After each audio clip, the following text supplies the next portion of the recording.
Hey, thanks for joining us for the second skill we'll cover, which is de-escalating arguments as a participant. Sometimes we find ourselves perhaps deep into an argument already before we realize, oh no, this is not going anywhere good.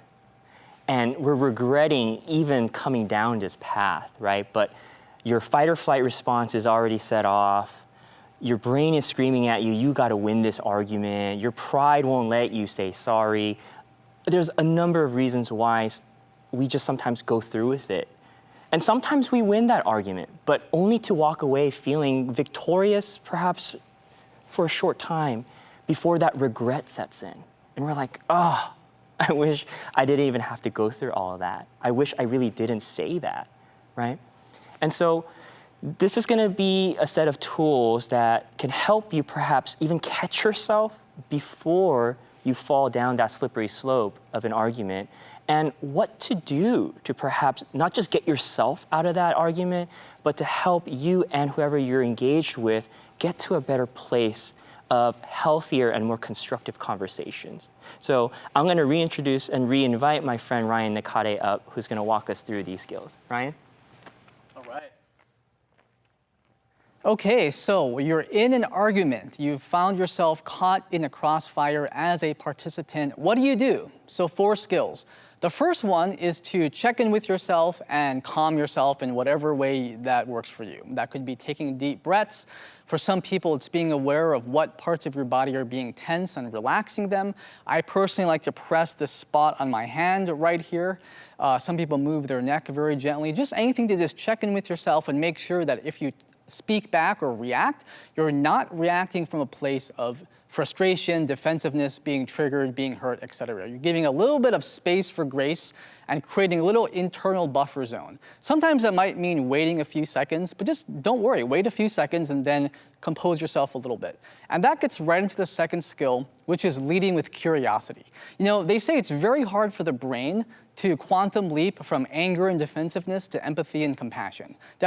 That doesn't happen very often.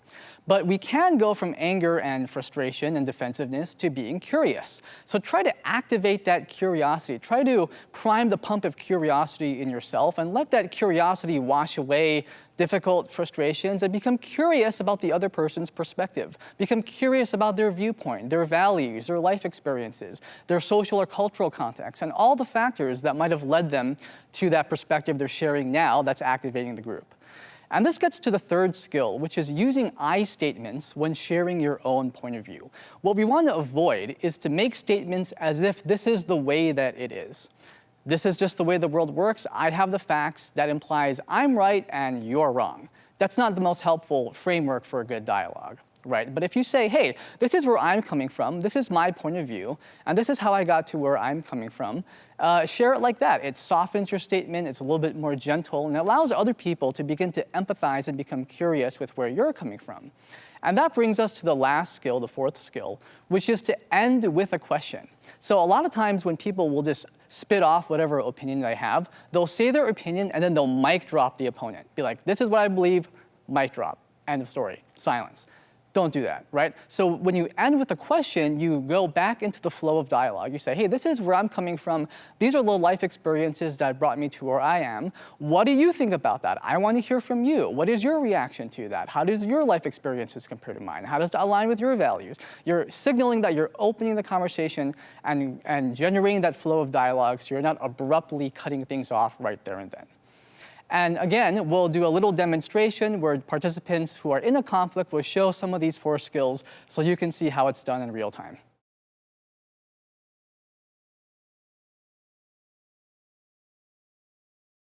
Well, hi everyone, welcome back to this team planning meeting. And before we jump into the agenda, I would like to introduce a new member to the team. So Maddie, can you please introduce yourself? Yeah, hi, I'm Maddie. I'm so excited to join this team. Hey, Maddie. I'm from Portland, Oregon, and I use she, her pronouns. Cool. I'm not sure what to do with that, Maddie. I mean, I just feel uncomfortable going there. Going where? Down that road of announcing our pronouns. I would never do that myself, so I'm not sure exactly where that fits in with this whole idea behind getting together as a team. Because I feel like She's not asking you to change your pronouns or anything, dude. it feels like it. It feels like there's this expectation I have to somehow embrace the context of what she's saying, and I'm not sure that that's where I'm at. I'm not sure what you want me to do. How do you want me to be different than I am? Hey, I hear you, Jeff. I'm sorry. I think I may have come off a little combative just a second ago. I'm sorry about that. Do you want to say more about like where you're coming from? You know, like where the difficulty you feel, and you know, like I don't think Ryan said like we all have to. You know, I don't think he's enforcing anything. So I just want to know where you're coming from. Well, I just thought this was part of work. I thought this was our job that we were talking about, but there's some personal things that are going on in my life that are really important to me, and maybe it's just leaking out a little bit. Hey, like I hope that this is a team that can be there for you if you're going through any tough things, and would love to hear if you don't mind sharing. You know, like hey, what's going on? You know. Well, I have a great relationship with my daughter who's in high school, and she is in a position where she's being forced now by the school system to allow a young man who's transitioning to come into a restroom. And I have not known what to do with that. I feel really like I'm about ready to lose it and go into the school and create a lot of commotion. And yet I think I just kind of like got hit really hard by what she was saying. And I think it's more about my daughter than it's about anything else. I love her and I care about her and I don't understand what's going on and the school's not talking to me and I just want. Yeah. Yeah, man. I hear you. You know, like I personally don't have any problems with like anyone introducing themselves with pronouns or anything like that. And hey, if you do, that's fine and that's okay. No one's saying you have to feel okay with that either. But, you know, I just want to say thank you for sharing that. And that sounds really tough, right? Like, it seems like it's caught you off and you and your family off guard. And, you know, and I bet it's really confusing even for your daughter as well, it sounds like, right? Yeah, I feel really sensitive to the whole thing. And I feel like there's not much conversation going on about it. There's nowhere I can go to have that conversation. Here we are having that conversation in the context of my job. And it just, I don't know. I probably shouldn't have come off so hard, but it was just difficult conversation for me to have at this point. I appreciate that. Hey, thanks for, you know, entertaining my questions, Jeff. Thanks.